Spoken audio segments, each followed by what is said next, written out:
Ethan Walker had spent most of his 36 years repairing what others had abandoned. Broken porches, barns with sagging beams, furniture left to rot in dusty garages. He had a way of giving them life again, even when he couldn't do the same for himself. Since his wife Sarah had passed 3 years earlier, his world had shrunk to a small rented room above the hardware store, a truck that rattled more than it ran, and the endless weight of bills stacked on his kitchen table. Every day was survival, nothing more. One evening, after finishing a job fixing an old fence on the edge of town, Ethan stopped at the diner for a cup of coffee. He unfolded the local paper, its pages smelling of ink and fried food, and there it was, buried between garage sale ads and lawnmower repairs. Stone cabin for sale, $3, serious inquiries only. He read it twice, rubbed his tired eyes, then read it again. $3. That was less than the price of the coffee steaming in front of him.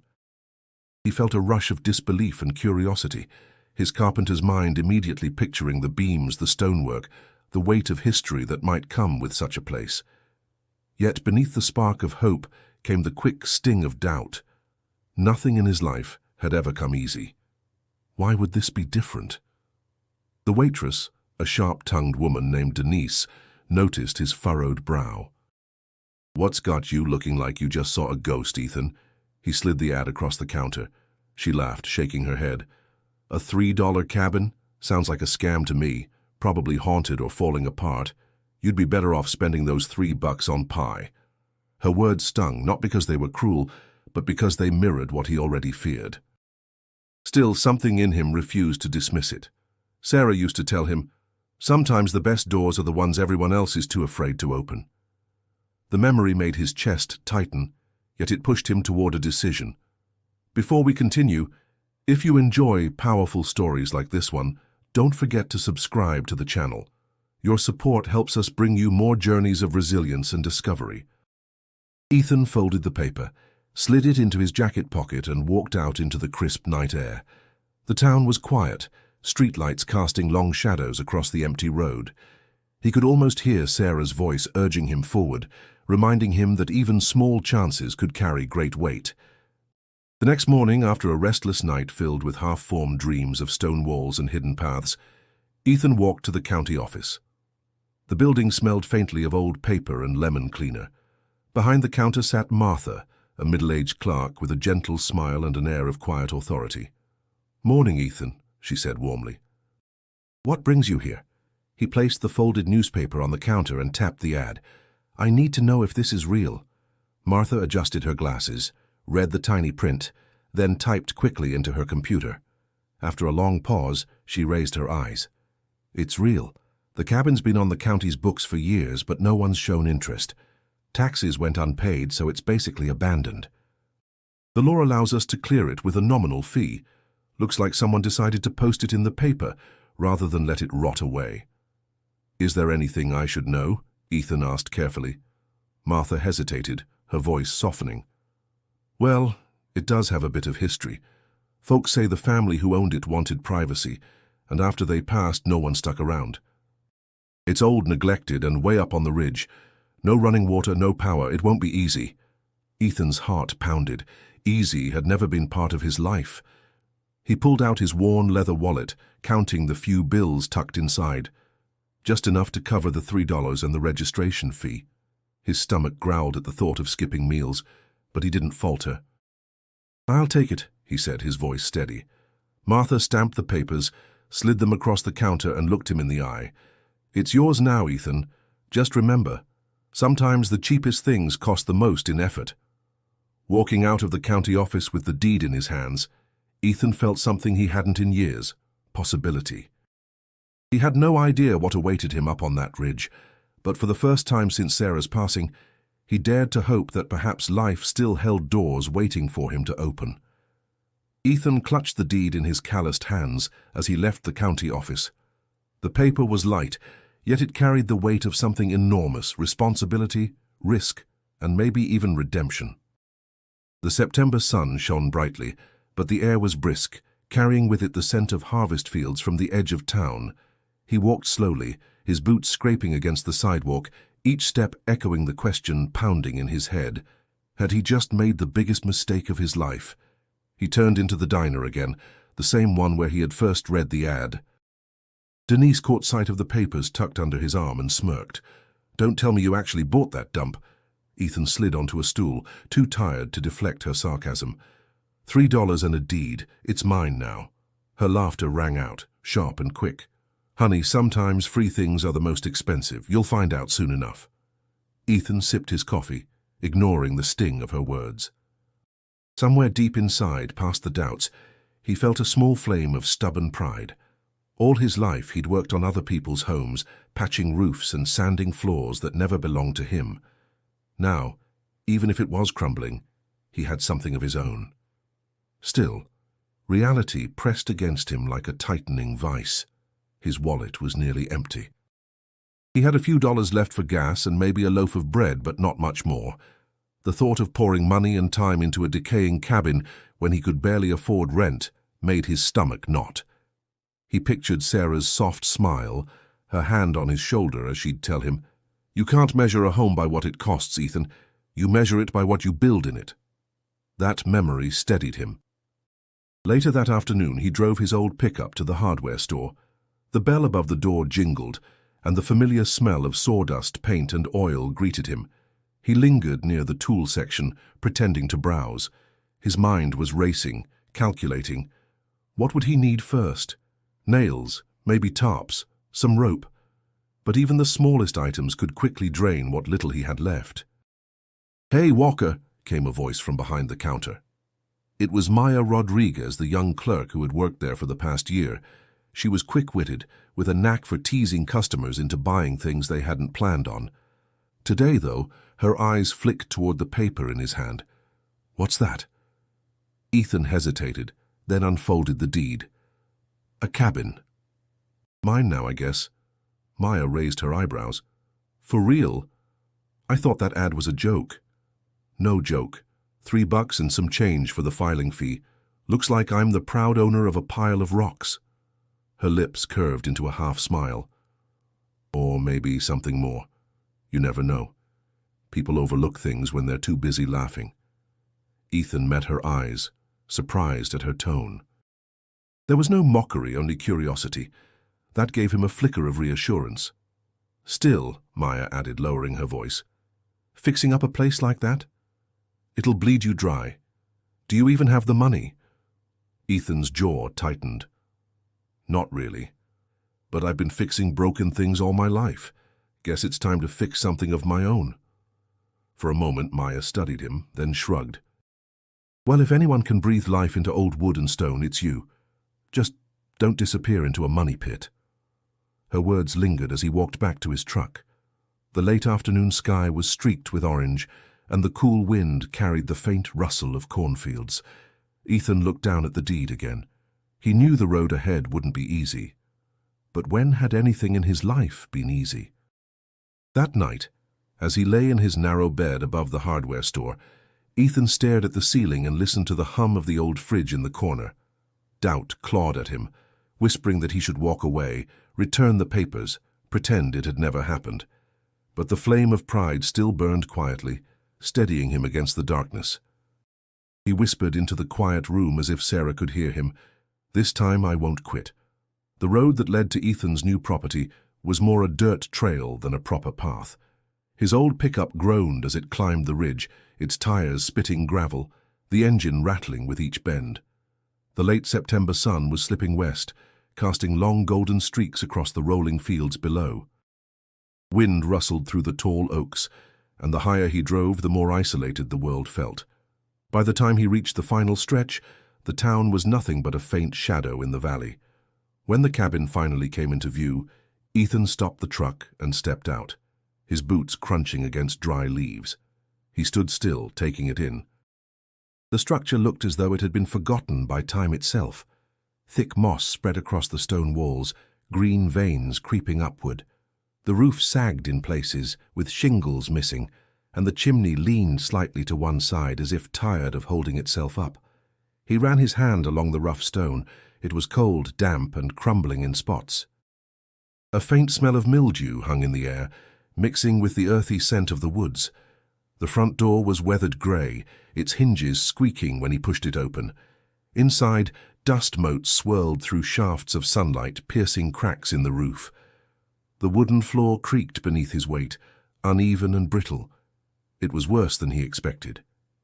Ethan's chest tightened with disappointment. For $3 he hadn't expected a palace, but seeing the reality cut deep. The cabin was barely livable. No stove, no wiring, no signs of plumbing, just bare stone walls and rotting wood. He pictured long winter nights here, the cold seeping through every gap, and for a brief moment he wondered if Denise had been right. Maybe this wasn't a home but a burden too heavy for one man to carry. As he stood lost in thought, the crunch of footsteps startled him. Turning, he saw a tall, wiry man approaching from the tree line, wearing worn overalls and carrying a cane made from hickory. His face was weathered, his skin leathery from years under the sun. "You must be the fool who bought this place," the man said, his voice rough but not unkind. Ethan straightened. "Name's Ethan Walker." "And yeah, I guess I'm that fool." The man chuckled, shaking his head. "Calvin Brooks. I live down the road about a mile east. Worked this land most of my life. My granddaddy used to say this cabin was built by folks who didn't want to be found. Never had running water, never had electricity, just stone and sweat." Ethan studied him, sensing both warning and curiosity in his tone. "Why'd they want to be left alone?" Calvin shrugged. "Some say they were stubborn. Some say they were hiding from the world. Whatever the truth, no one stayed here long. You might last longer, but I wouldn't bet on it." The wind picked up, rattling loose branches against the cabin's walls. Ethan shivered but forced a small smile. "I've made do with less." "Maybe this place still has something left to give." Calvin leaned on his cane, narrowing his eyes. "That's what every man before you thought too. Just remember, this cabin will take more from you than you expect." With that, he tipped his head and began the slow walk back toward the trees. Left alone, Ethan turned back to the cabin. The shadows inside seemed darker now, stretching long across the cracked floorboards. He stepped through each room, finding only emptiness, no furniture, no traces of the people who once called it home. Only silence, broken by the occasional drip of water from the leaky roof. Still, something about it stirred him. Maybe it was the challenge, maybe the stubborn echo of Sarah's words that lingered in his memory. Whatever it was, he knew walking away wasn't an option. As dusk settled and the woods grew quiet, Ethan pulled his truck closer and unloaded a lantern, a sleeping bag, and a few tools. He wasn't ready to rebuild yet. Tonight all he needed was to endure his first night in the cabin. Night fell quickly on the ridge, the woods swallowing the last streaks of daylight until only the glow of Ethan's lantern pushed against the dark. He had spread his sleeping bag near the stone fireplace, where the air was thick with dampness. Each creak of the cabin seemed louder now, echoing through the hollow rooms. Outside, the wind rustled through the trees, and in the silence that followed, the whole place felt like it was holding its breath. Ethan sat with his back against the wall, sipping from a thermos of lukewarm coffee. He stared at the cracked stones around the hearth. Sarah's face came to him, her laughter on summer evenings, the way she used to run her hand along their old kitchen counter when she dreamed aloud about owning a place of their own. The ache of her absence pressed down on him harder than the cold, seeping through the gaps in the cabin walls. "You'd probably tell me I'm crazy for being here," he murmured into the stillness, his voice trembling just enough that he had to pause. "But you'd also tell me not to give up." A sudden sound broke through his thoughts, a faint, hollow thud beneath the floorboards. Ethan froze, straining to listen. At first he told himself it was just the wood settling. Old places breathed in strange ways. But then it came again, a muted knock that seemed too deliberate to ignore. He lowered the lantern, its light spilling unevenly across the warped floor. Kneeling, he pressed his ear against the planks.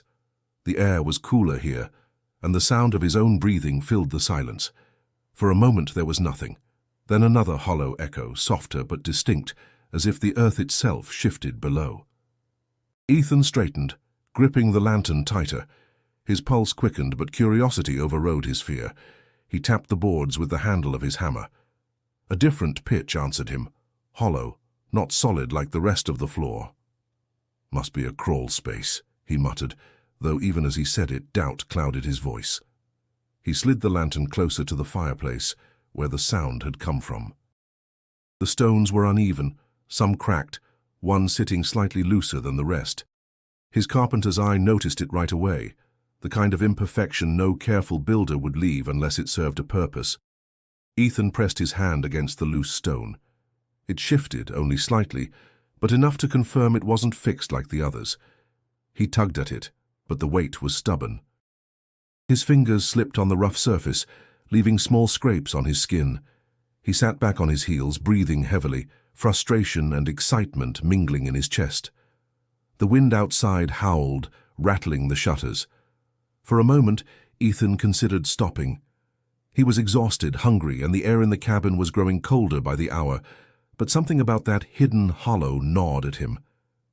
He couldn't unhear it, couldn't unsee the way the stone seemed ready to give way if only he pushed harder. He whispered to himself, "Sarah, you'd want me to know what's down there." Gathering his strength, he wedged the claw of his hammer into the small gap and pulled. The stone shifted a fraction, dust puffing into the air. He coughed, eyes watering, but he pulled again. The lantern flickered, casting long, quivering shadows across the walls, as if the cabin itself were alive and watching. Finally, the stone budged enough to reveal darkness beneath. An opening, narrow, but unmistakable. Cold air drifted upward, carrying with it the musty smell of soil and something older, harder to place. Ethan's heart pounded. He leaned forward, lantern trembling in his grip, and peered into the gap. The faint outline of stairs descended into the earth. A shiver ran through him, half fear, half exhilaration. He sat back, staring at the opening, his breath fogging in the lantern light. He knew he wasn't ready tonight. His body ached and his mind swirled with too many unanswered questions. But one thing was certain. Whatever lay beneath his cabin wasn't just emptiness. As he lay down in his sleeping bag again, the fireless hearth looming above him, Ethan kept glancing at the dark gap under the fireplace. Sleep would come slowly, if at all, for the promise of what waited below pulled at him like a silent whisper in the dark. Morning light seeped through the cracks in the cabin roof, washing the room in pale grey. Ethan sat up stiffly, the memory of the hollow sound beneath the floor fresh in his mind. His eyes drifted immediately to the fireplace, where the loose stone still bore the marks of his hammer. Sleep had been thin and restless, filled with dreams of tunnels and echoes he couldn't escape. He dragged himself to his feet, grabbed his lantern and crouched in front of the opening.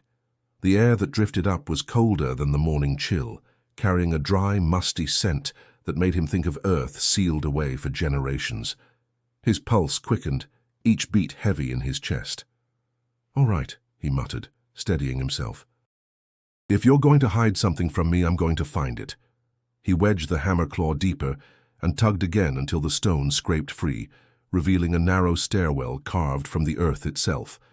Dust poured upward in a lazy swirl. Ethan held the lantern high, but the light only revealed a few steps before fading into blackness. His stomach tightened. He knew he should think this through, maybe come back with better tools, but the curiosity gnawed at him stronger than hunger. He lowered the lantern into the opening, its glow trembling along rough stone walls. Then he set his boots on the first step. The cold bit through the soles instantly. Each creak of his weight echoed unnaturally, as though the earth itself carried the sound forward. The walls were close, damp to the touch, lined with faint scratches that looked almost like tool marks. He whispered to himself to stay calm, but his breathing sounded too loud, filling the silence in a way that made him feel small. Downward he went, step after careful step, until he reached a narrow corridor. The air was heavier here, stale and unmoving. He raised the lantern, and the light spilled across the passageway, revealing arched stonework that no casual homesteader could have built. These walls were deliberate, sturdy, almost like the foundation of something far greater than a cabin. Ethan swallowed hard, torn between awe and unease.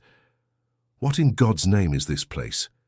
His voice came back to him, distorted by the echo.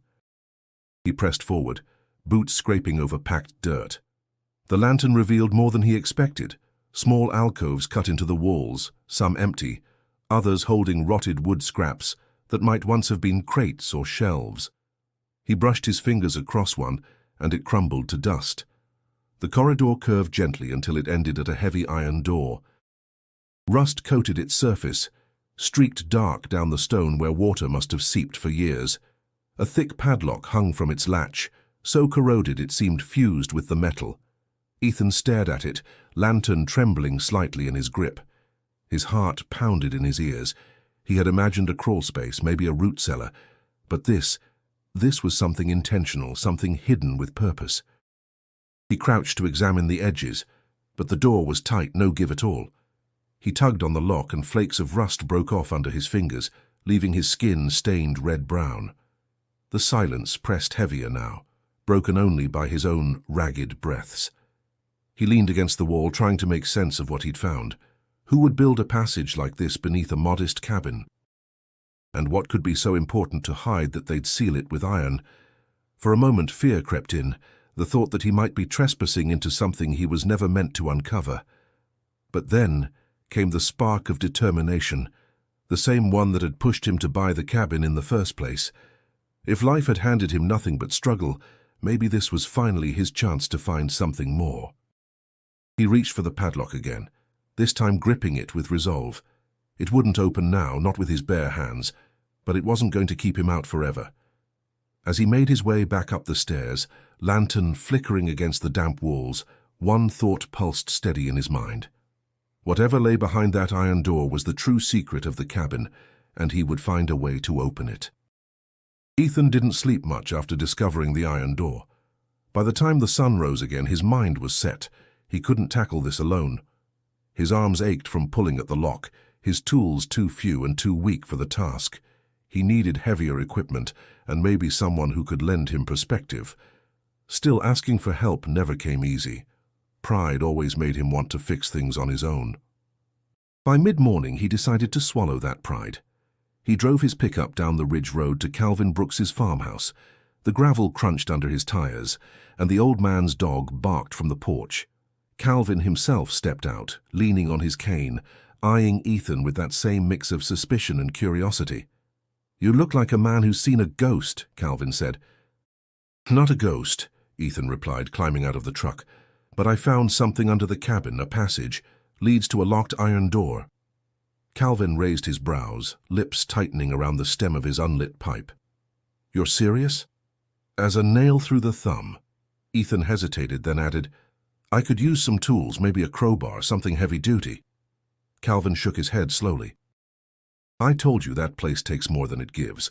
Folks who poke too deep into it never stayed long. Maybe there's a reason that door's locked." The warning dug into Ethan's gut, but he pressed on.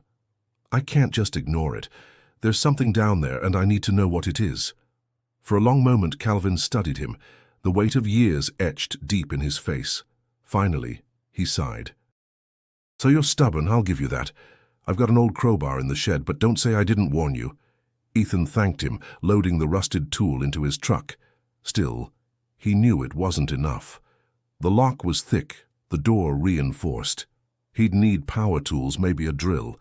That meant heading back into town. The hardware store was quiet when he pushed through the glass door, the bell jingling above him. The smell of sawdust and metal polish clung to the air. Behind the counter, Maya looked up from a stack of receipts. "Back so soon?" she asked with a grin. "Don't tell me the cabin already fell down on you." "Not yet," Ethan said, setting the crowbar against the counter. "But I found something under it." "A stairway. Leads to an old iron door with a lock big enough to anchor a ship. I need a drill, something strong." Maya blinked, her grin fading into wide-eyed interest. "Wait, you're telling me there's a whole hidden passage under that cabin?"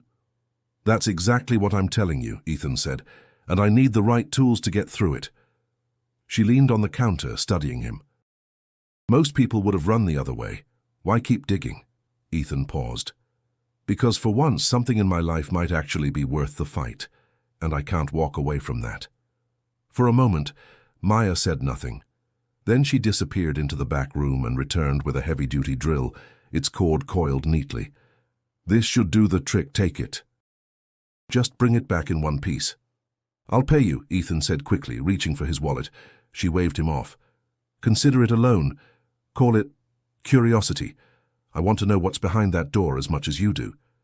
Ethan met her gaze, surprised by the sincerity in her tone. "Thanks, Maya. Means more than you know." As he loaded the drill into his truck, he felt a shift inside him. For so long he had faced every battle alone, but now for the first time in years, someone wasn't laughing at him or turning him away. Instead, Maya had given him the one thing he needed most: belief that he might not be chasing shadows. The ridge loomed in the distance as he drove back toward the cabin, crowbar and drill rattling in the back seat. Whatever lay behind that iron door, Ethan knew he wasn't approaching it empty-handed anymore, and that thought lit a fire of determination in him that no warning could dim. The sun was just beginning to dip when Ethan hauled the drill and crowbar back into the cabin. Dust hung in the air, stirred by his boots, as he set his tools near the fireplace. He lit the lantern, its glow cutting across the dim room, then crouched beside the opening he had pried loose days before. The black stairwell yawned beneath him, daring him to step down again. This time, he wasn't empty-handed. He hefted the crowbar in one hand, the drill in the other, and whispered, "Let's see what secrets you're hiding." The descent felt heavier now, the stone walls colder against his shoulders. When he reached the iron door, he set the lantern at his feet, its light flickering against the corroded surface. He ran his hand along the metal, cold, solid, old. The lock stared back at him like an unblinking eye. He fit the crowbar under its curve and leaned hard, his muscles straining.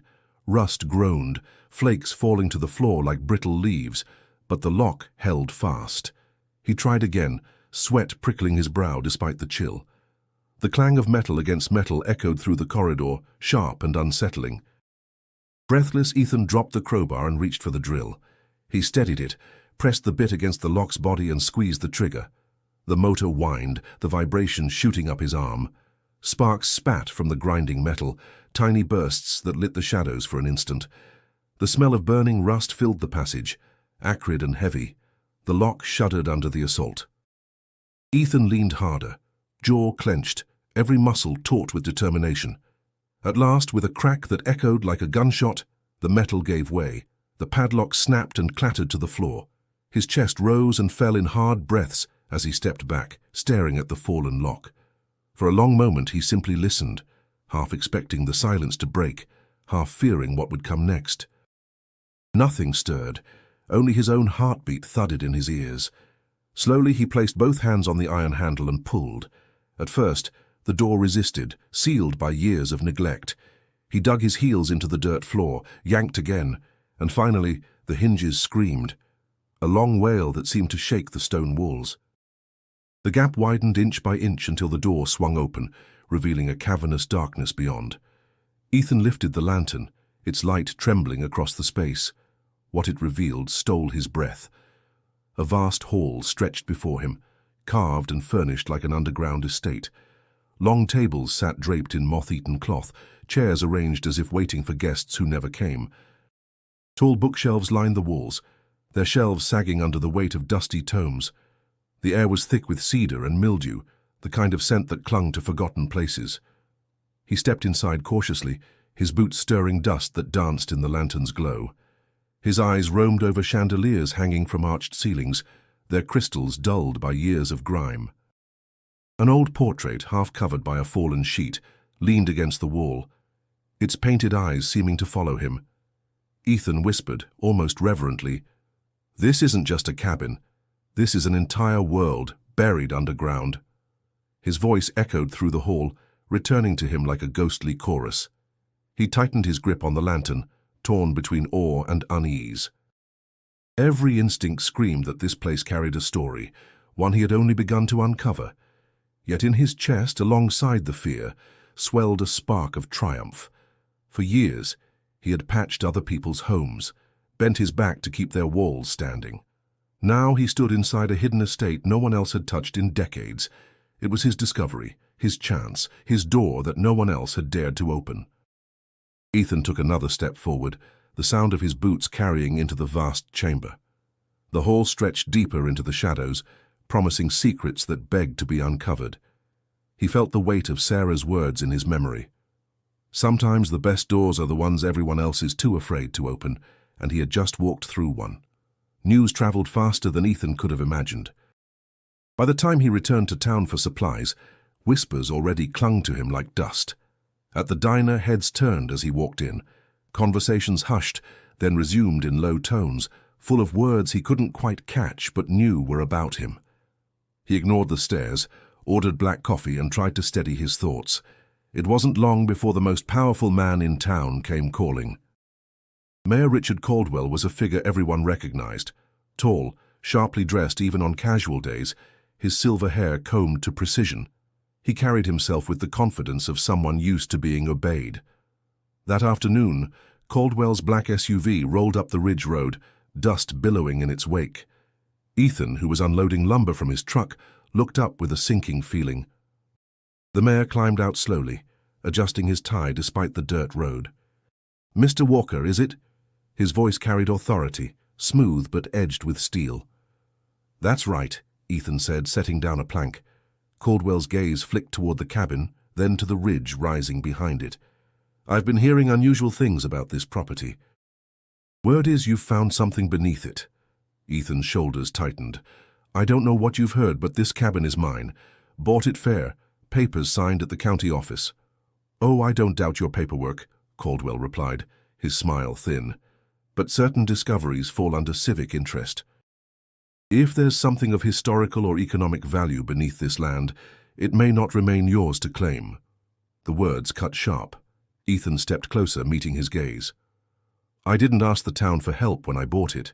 Didn't see anyone lining up for this place when it was rotting on the books. It's mine." Caldwell studied him for a long moment, then gave a measured chuckle. "You're a carpenter, Mr. Walker. You fix porches and barns. That's respectable, but it doesn't prepare you for matters of law and ownership. If you're smart, you'll sell your rights. Let the town handle what lies underneath. We'd even offer you a modest sum." Ethan's jaw clenched. "A modest sum for something you haven't even seen? Sounds like you want it more than you're willing to admit." The mayor's eyes narrowed. For the first time, his polished composure slipped. "Careful, son. Don't confuse stubbornness with strength. You may find the law doesn't stand on your side the way you think." A silence stretched between them, the wind rustling through the oaks like a warning. Finally, Caldwell smoothed his jacket and turned back toward his SUV. "I'll be in touch." "Don't make this harder than it has to be." Ethan watched the vehicle disappear down the ridge road, anger burning in his chest. For years he had felt invisible to men like Caldwell, overlooked and underestimated. Now, suddenly, that same man was trying to muscle into his one piece of hope. That evening, Ethan carried his lantern back into the underground hall. The light caught the edges of dust-shrouded furniture, the forgotten grandeur whispering stories of another age. He walked among the tables and shelves, his hand brushing against old wood and iron. This wasn't just a find. It was a testament, a hidden chapter of history waiting to be told. The mayor's words echoed in his mind, but so did Sarah's memory. "Don't give up, Ethan." For the first time in years, he felt like he had something worth defending. He sat at the edge of the grand hall, listening to the silence, and made a quiet vow. If Caldwell wanted to take this from him, he'd have to fight harder than he expected, because Ethan Walker wasn't ready to let go. The morning after Caldwell's visit, Ethan drove into town with a knot in his stomach. He needed answers, not rumors. The underground estate had been built with skill, wealth, and purpose. None of it matched the crumbling $3 cabin above. If anyone could help unravel the mystery, it was the town's historian, Mrs. O'Leary. Her office sat inside the old library on Main Street, a red brick building that smelled of paper and time. Inside, Mrs. O'Leary was hunched over a stack of archival boxes, her silver hair tied in a bun, glasses perched low on her nose. "Ethan Walker," she said, adjusting her spectacles when he approached. "Haven't seen you in years. What brings you here?" He set the folded deed on her desk. "I bought a cabin, $3, but what I found underneath, it's not just a cabin. There's a whole estate buried there. Stone halls, furniture, books, everything. I thought maybe you'd know something about who built it." Mrs. O'Leary froze, her expression shifting from polite curiosity to sharp attention. "An estate. Under the ridge."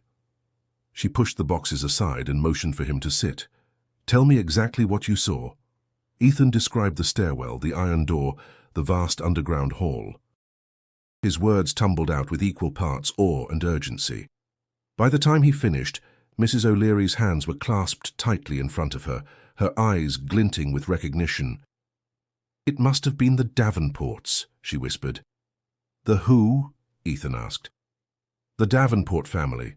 They were one of the wealthiest in this county during the early 1900s, owned land, factories, rail stakes, you name it. But they weren't like the other families. They distrusted banks, distrusted the government. During the Depression, when others lost everything, the Davenports went underground, literally." Ethan leaned forward. "You're saying they built that estate?" Mrs. O'Leary nodded. "The stories say William Davenport constructed a hidden home beneath his property. He believed the world above was too unstable. Neighbors thought it was superstition, but maybe it was foresight.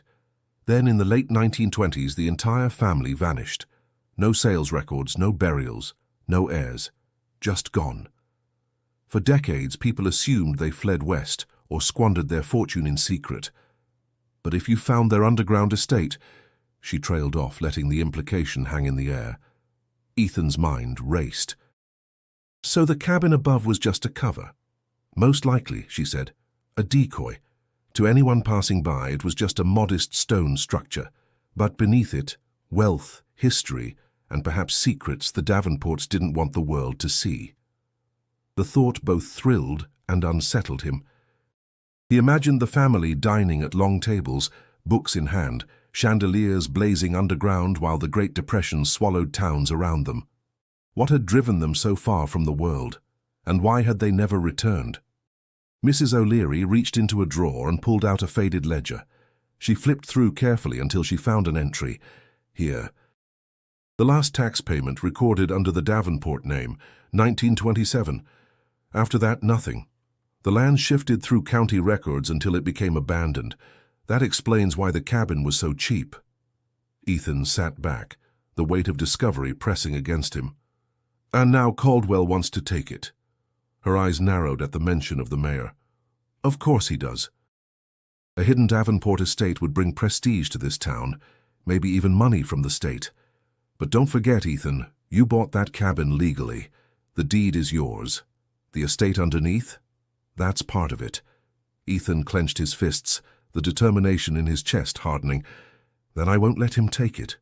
Not after everything I've been through." Mrs. O'Leary smiled faintly, her voice soft but steady. "The Davenports built their world to survive. Maybe you were meant to find it. Maybe you're the one to protect it." As Ethan left the library, the autumn wind whipped down Main Street, carrying with it a sense of challenge. The past had finally spoken, and with it came responsibility. He didn't just own a cabin now. He carried the weight of a forgotten family's legacy, and the fight to keep it was only beginning. Ethan returned to the cabin that evening with Mrs. O'Leary's words still echoing in his head. The Davenport estate wasn't just a hidden structure. It was history buried beneath stone and soil, and now it was in his hands. But Caldwell wouldn't let it rest. Ethan knew men like him. They had money, power, and a way of twisting the law until it bent to their will. The confrontation came sooner than expected. 2 days later, Caldwell showed up at the ridge again, this time with a man in a suit carrying a leather briefcase. Ethan was splitting logs near the cabin when the SUV pulled in, its polished tires crunching against the dirt. Caldwell stepped out with his usual air of authority. "Mr. Walker," he called, as though greeting a subordinate. "This is Mr. Benson, my legal advisor." The suited man adjusted his tie and opened the briefcase. "Mr. Walker, the mayor has authorized me to offer you a settlement. Given the historical nature of what lies beneath this property, the town is prepared to compensate you fairly if you sign over your deed." Ethan leaned on his axe, sweat streaking down his brow. "And if I don't?" Caldwell's smile tightened. "Then we may have no choice but to pursue eminent domain, for the good of the community, of course." Ethan's chest burned with anger. Funny how nobody cared about this place when it was falling apart. Now suddenly it's for the good of the community. What you mean is, it's for the good of Richard Caldwell. The mayor's eyes narrowed, the polished veneer slipping just slightly. Careful, Walker. Pride has a way of ruining men who don't know when to take an opportunity. Ethan met his gaze without flinching. All my life I've worked for scraps, fixed other people's homes, built other people's dreams. For once I've got something that's mine, and I'm not selling it off just because you want to pad your legacy. The silence that followed was thick, broken only by the sound of wind rattling through the oak branches. Benson shifted uncomfortably, glancing at the mayor as though waiting for direction. Caldwell finally spoke, his tone colder than before. Very well. If that's how you want it, we'll see how far your pride carries you in court. He turned on his heel and climbed back into the SUV, the engine roaring to life before the vehicle disappeared down the ridge road. Ethan stood still, fists clenched, the echo of their words ringing in his ears. For a moment, doubt gnawed at him. How could a carpenter with barely enough money for groceries fight the full weight of City Hall? But then he thought of Sarah, of Mrs. O'Leary's quiet encouragement, of Maya handing him the drill without hesitation. Maybe he wasn't as alone as he felt. That night he drove into town to clear his head. At the diner, Maya slid into the booth across from him without asking. "You look like you've been chewing nails," she said. He sighed. "Caldwell's coming after me, wants the cabin, the estate. Says he'll drag me to court if I don't hand it over." Maya's eyes hardened. "Then fight him. Don't let him bully you into giving up. People like Caldwell count on folks like you being too tired or too broke to stand your ground." Her words struck deep. "And if I lose?" Ethan asked quietly. "Then at least you'll know you didn't roll over," she replied. "You've worked too hard to let someone like him take what you found. You deserve this, Ethan." For the first time that day, a spark of resolve returned to his chest. Maybe the mayor had power, but Ethan had something else, the truth, the deed, and a stubborn will that refused to break. As he drove back to the ridge under a sky streaked with stars, he whispered into the darkness, "This time I'm not backing down." The weeks that followed were thick with tension. Ethan couldn't walk down Main Street without feeling eyes on him, conversation stopping mid-sentence as he passed. The hidden Davenport estate had become the town's newest obsession, and everyone seemed to have an opinion. At the diner, farmers argued over pie and coffee. Some claimed the estate belonged to the town, a piece of history too important to sit in the hands of a poor carpenter. Others admired Ethan's grit, saying if the county had abandoned the land, then he deserved every stone of what he'd uncovered. Denise, wiping down the counter, summed it up bluntly. "Half this town thinks you're a fool, the other half thinks you're a hero. Me? I just think you'd better watch your back." Ethan sipped his coffee, the bitterness settling in his chest. "I didn't ask to be a hero. I just wanted a place to call mine." Word of the conflict had spread beyond the town's borders, too. Reporters began sniffing around, snapping pictures of the ridge from a distance. The attention only made Caldwell push harder, giving interviews where he painted himself as the steward of the community, promising to protect local heritage from exploitation. It stung, hearing the mayor twist the story that way. Ethan wasn't exploiting anything. He was holding on for dear life. And still doubt crept in. Could he really stand against not just Caldwell, but an entire town divided over his claim? One evening, as the autumn chill deepened, Calvin Brooks stopped by the cabin. The old man leaned on his cane at the edge of the porch, watching Ethan hammer a loose shutter back into place. "You're stirring up more dust than this town's seen in years," Calvin said, his voice rough as gravel. Ethan wiped his brow. "Doesn't feel like I had much choice. Caldwell wants to take everything, and folks are ready to let him." Calvin shifted his weight, his eyes narrowing. "Not everyone. My granddaddy worked for the Davenports, spent half his life hauling supplies up this ridge. Said the family kept to themselves, but they treated their workers fair. He always believed they built something down there worth remembering. Maybe he was right." Ethan lowered his hammer, studying the older man. "Why are you telling me this now?" "Because you remind me of him," Calvin said. "Stubborn as a mule, The kind of man who won't let go even when the world's against him. People like that are rare, and sometimes they're the only ones who can carry a story forward. The words hit Ethan harder than he expected. For so long, he had felt like the outsider, the drifter with nothing to his name but calloused hands and broken dreams. Hearing someone tie him to history, even in a small way, filled him with a warmth he hadn't felt in years. "Then you think I should keep fighting?" Ethan asked quietly. Calvin nodded once. "It's yours, son. Don't let anyone take it without a fight." As the old man walked away, the ridge bathed in the fading orange glow of sunset, Ethan felt a shift inside him. The town might be divided, the mayor might be powerful, but he wasn't alone anymore. Maya's encouragement, Mrs. O'Leary's research, Calvin's history, all of it built a foundation beneath him stronger than stone. That night, he sat inside the underground hall again, lantern casting light across the long tables and shelves. He thought about how the Davenport family had once hidden here, seeking safety from a world in chaos. Now, almost a century later, he faced his own storm above ground. But unlike them, Ethan wasn't planning to vanish. He was planning to stand his ground. The underground hall had already stunned Ethan with its sheer size, but the more time he spent exploring its shadows, the more he realized he had only scratched the surface. Lantern in hand, he began moving deeper into the corridors that branched away from the main chamber. Dust coated everything like a thick blanket, and cobwebs draped across corners where time had stood still.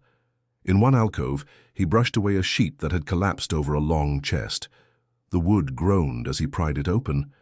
Inside, tarnished silverware glimmered faintly in the lantern light, forks, knives, and spoons crafted with ornate patterns. Though dulled by years of neglect, the craftsmanship was unmistakable.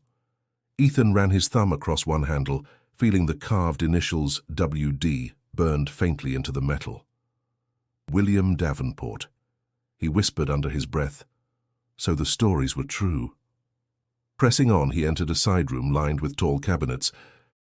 Some had rotted, their doors falling from rusted hinges, but others still held their secrets. He pulled open one drawer and found stacks of yellowed papers, ledgers filled with careful handwriting. The ink had faded, but the numbers were clear. Accounts of property, inventories, shipments of goods. Davenport wealth wasn't just rumor, it had been meticulously recorded. Ethan sat on the edge of a broken chair, flipping through the brittle pages. The Davenports hadn't just hidden their wealth, they had hidden their legacy, documenting everything in this underground world.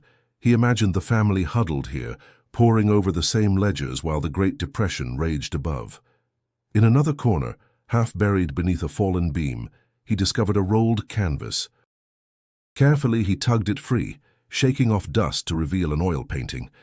The image was faded but still striking, a portrait of a stern man in a dark suit, a gold watch chain glinting on his vest.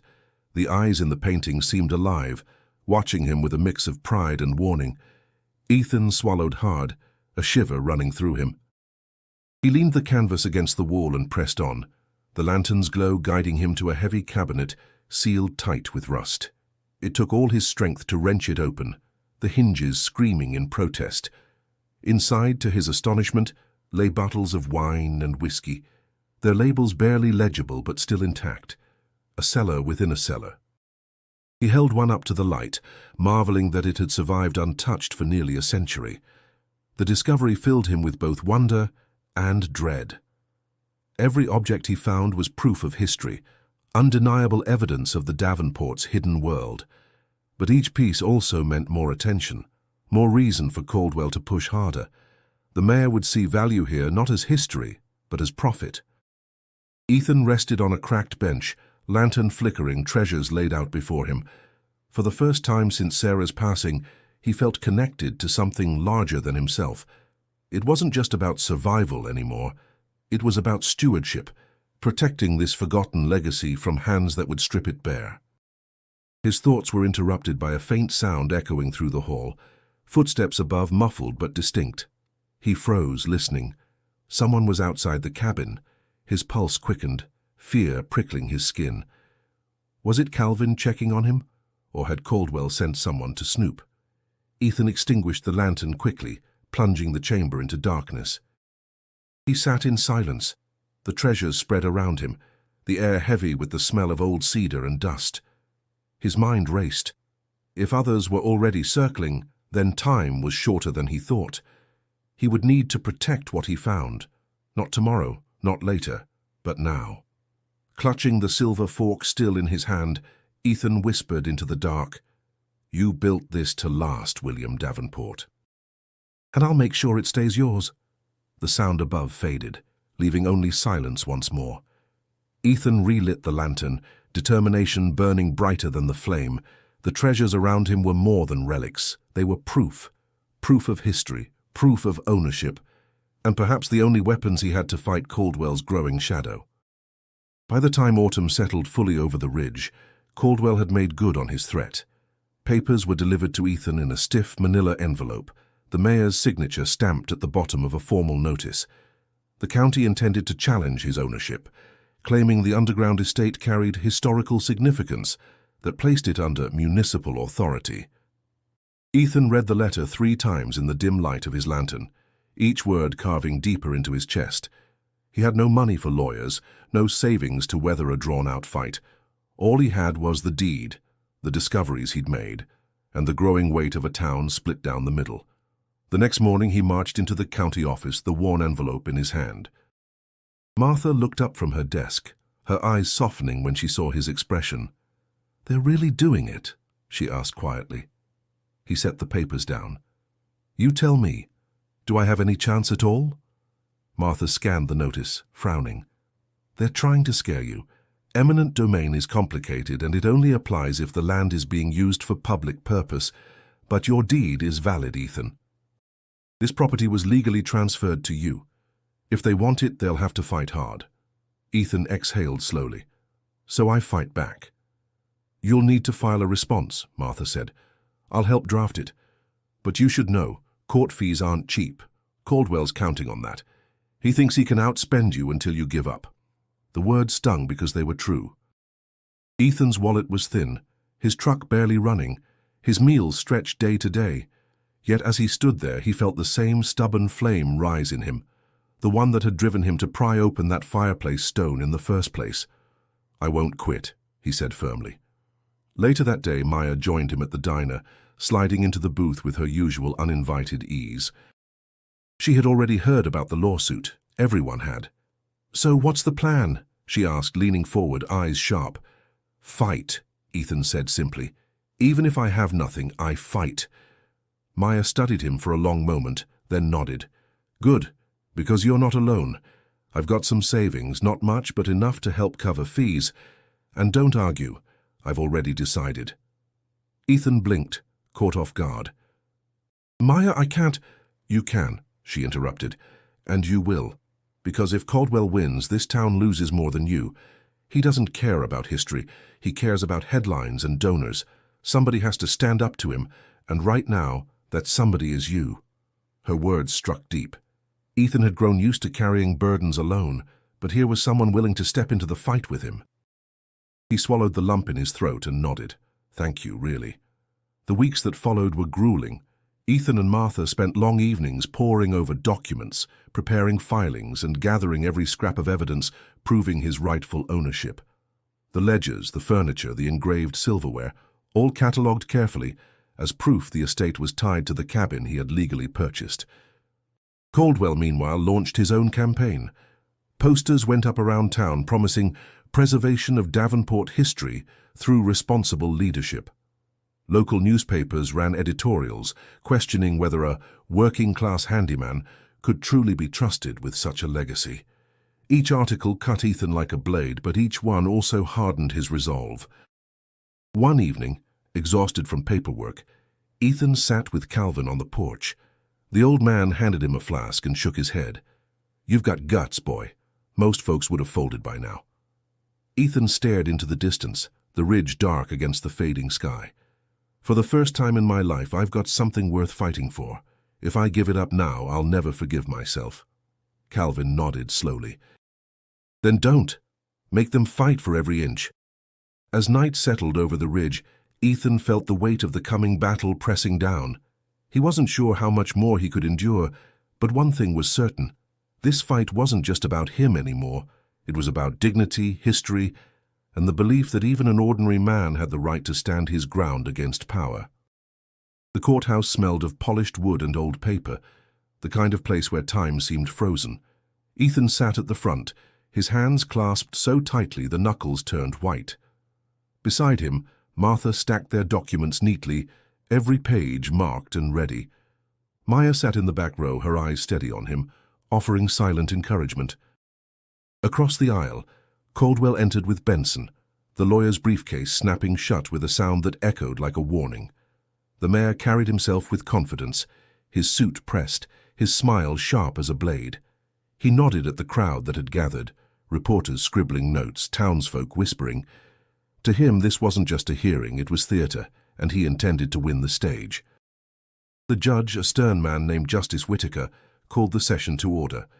"We are here to determine the rightful control and ownership of the property known as the Davenport estate, currently held under deed by Mr. Ethan Walker." Benson rose first, speaking with practiced authority. "Your Honor, while Mr. Walker may possess a deed to a surface cabin, the underground estate is a matter of cultural and historical importance. Such significance cannot rest in the hands of a private individual without risking damage, neglect, or exploitation.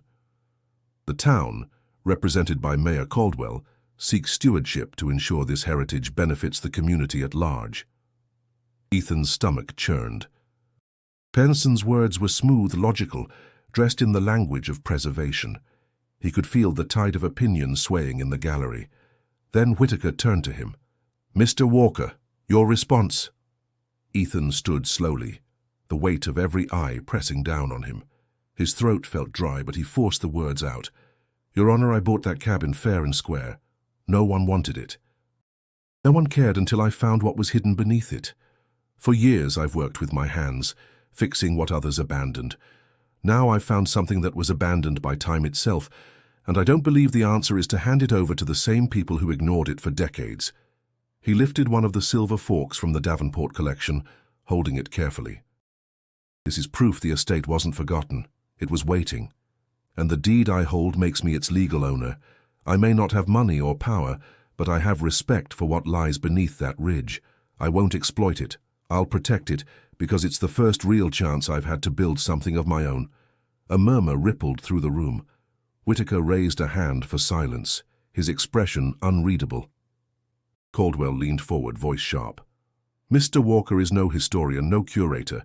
He is a carpenter with no means to maintain or preserve such a site. The town must act, or this heritage will rot further under his so-called care." Ethan's temper flared. "You didn't care about heritage when the cabin was crumbling. You only cared once it could make headlines. This isn't about history. It's about control. You want your name attached to the Davenport estate, not mine." Gasps stirred in the gallery. For a moment, Caldwell's mask slipped, his jaw tightening. Whitaker leaned forward, his voice firm. "Enough. I have heard the arguments. The law is clear.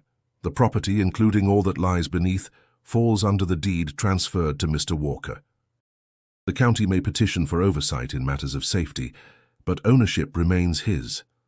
The gavel struck wood, final and echoing. Ethan closed his eyes, relief flooding through him. Maya smiled from the back, her hands clasped tightly. Martha touched his arm gently, whispering, "You did it." Caldwell stood rigid, his composure cracked, but he forced a curt nod and swept from the room, Benson trailing behind. As Ethan walked out of the courthouse, sunlight spilling across the steps, the weight of the fight lifted just enough for him to breathe. For the first time, he felt the truth settle deep within him. He hadn't just defended a piece of land. He had defended his dignity, his right to stand, his claim to a future worth building. The ridge was quiet again, the kind of silence that felt earned. Autumn leaves drifted down in copper and gold, settling against the stone walls of the cabin.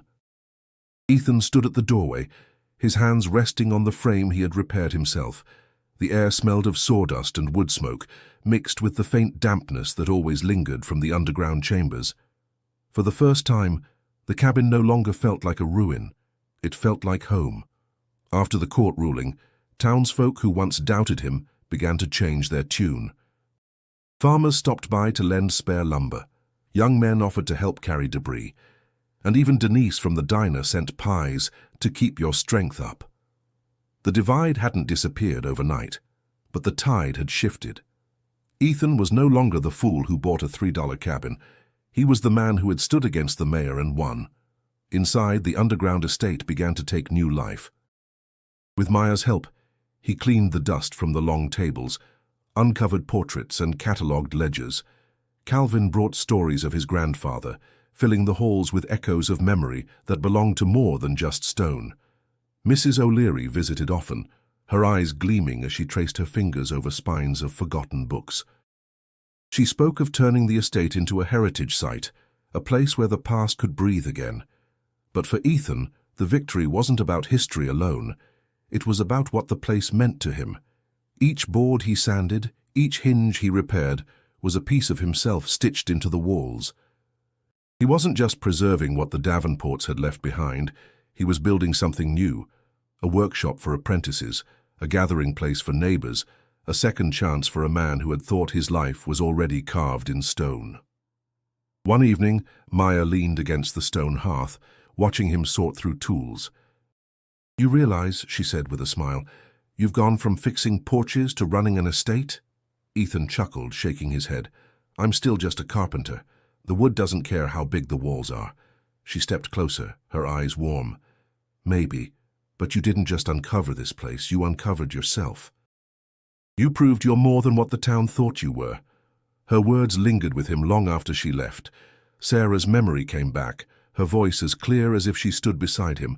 "Sometimes the best doors are the ones everyone else is too afraid to open." Ethan smiled softly. He had opened that door, and through it had walked not just into the Davenport estate, but into a life he never thought possible. In the months that followed, the cabin became more than a home. Schoolchildren came for field trips, listening wide-eyed as Mrs. O'Leary spoke of the Davenports.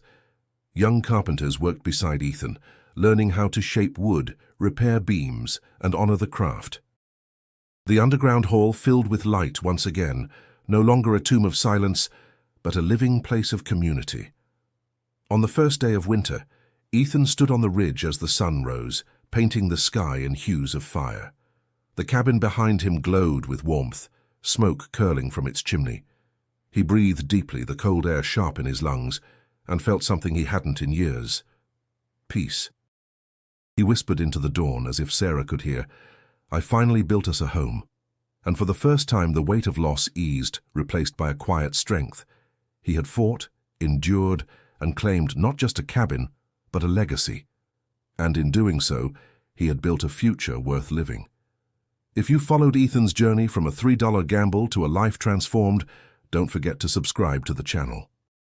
We bring stories of resilience, discovery, and the power of perseverance. Stories that remind us how even the smallest choices can open the greatest doors. And before you go, make sure to click on the suggested video on your screen. Another powerful story awaits you there, one you won't want to miss.